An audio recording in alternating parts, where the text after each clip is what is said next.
Haleluya. Makofi mazuri kwa Yesu. Jina la Bwana lipewe sifa. Biblia inasema Mfalme Dario alipopokea ule waraka wa yeye kusujudiwa na yeye kuabudiwa, watu wakasema hapa tumemkomesha Danieli. Biblia inasema Danieli akarudi nyumbani.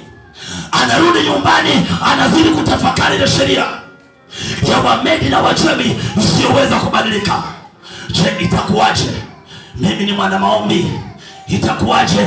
Mimi ni miongoni mwa waziri. Je, itakuwaje? Je, itakuwaje?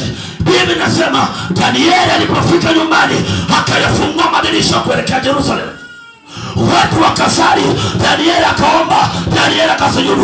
Wale watu waliopeleka taarifa kwa mfalme wakamuona Danieli anafanya ibada, wanamuona Danieli anasujudu kwa habari ya Mungu wake, wanamuona Danieli anatoa ibada, wanamuona Danieli anafanya maombi ya kushukuru.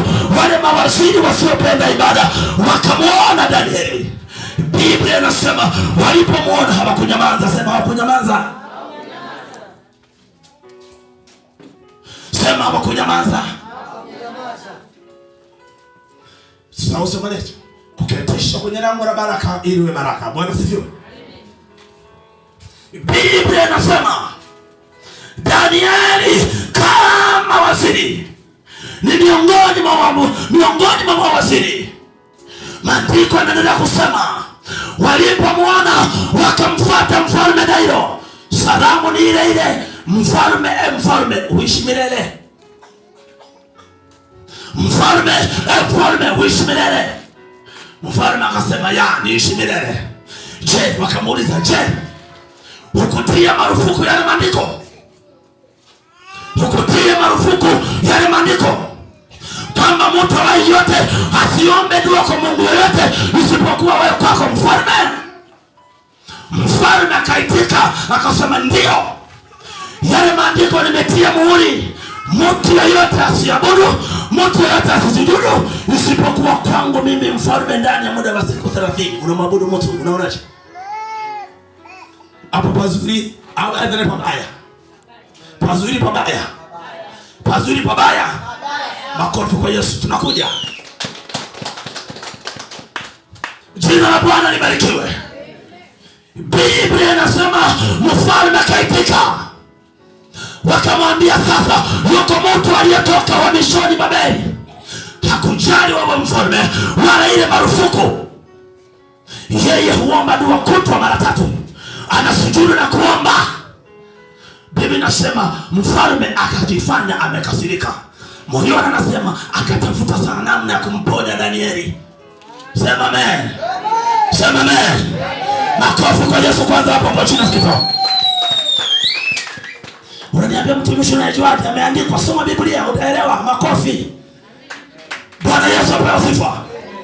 Biblia inasema mfalme akajikaza moyo kwa namna ya kumponya Danieli. Atafanyaje? Kwa sababu sifa ya mfalme aliyoipenda kwa Danieli ni sifa moja tu, alikuwa amebeba roho bora kwa jina la Yesu Kristo. Bwana Yesu apewe sifa. Roho bora iko ndani ya Danieli. Sasa hawa wanamwambia wakikamata Danieli atupwe kwenye tundu la simba. Kwa hiyo mfalme abaki na wala rushwa. Haleluya. Bwana apewe sifa. Maana yake mfalme abaki na wapenda rushwa. Watu wanaopenda hongo. Watu wanaopenda kuandika taipu za uongo.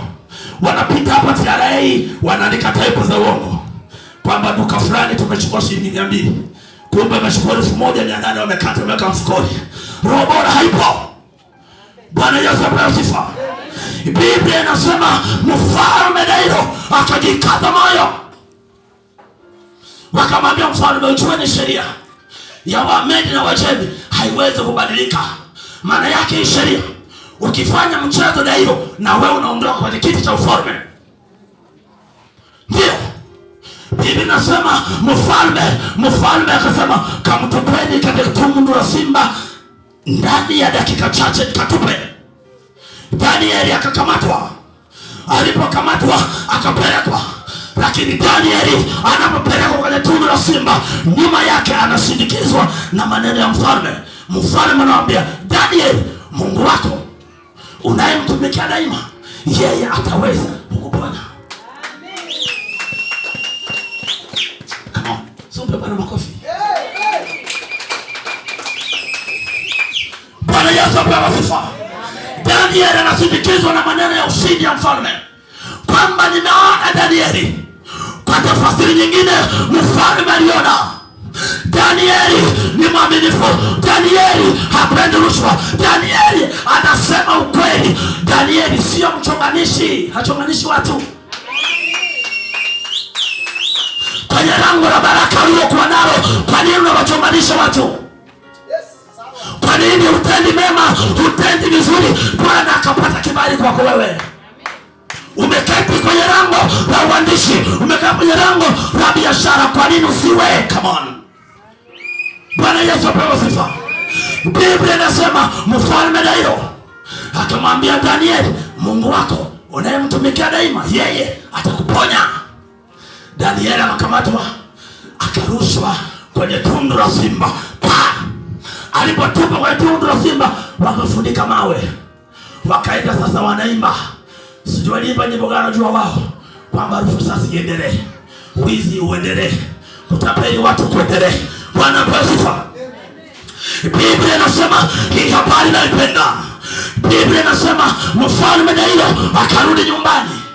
Aliporudi nyumbani, jambo la kwanza alifunga vinanda visiletwe. Sema amen. Vinanda vikuletwa, muziki haukuletwa, chakula kizuri hakula, chochote hakufanya, kama ni juisi hakunywa, kwa sababu anamhangaikia Danieli. Je, Danieli atakuwa mzima kweli? Kulipopambazuka asubuhi na mapema, mfalme akapiga mbio kwenda pale kwenye tundu la simba.